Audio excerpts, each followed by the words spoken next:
আজকে রান্না করব লাল শাক। দেখে ভালো লাগবে হয়তো।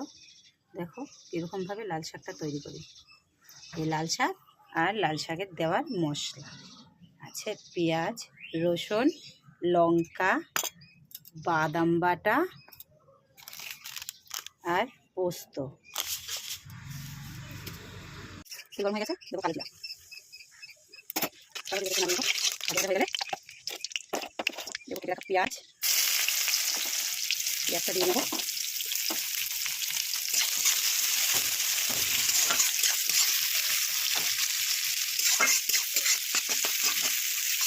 এবার দিয়ে দেবো রসুন আর লঙ্কাটা। রসুন লঙ্কাটা দিয়ে দিলাম।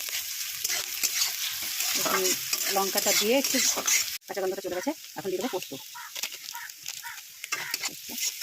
দিলাম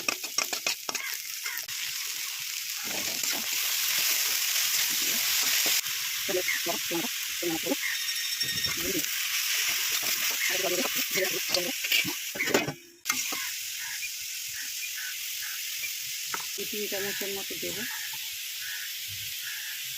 3 চামচ।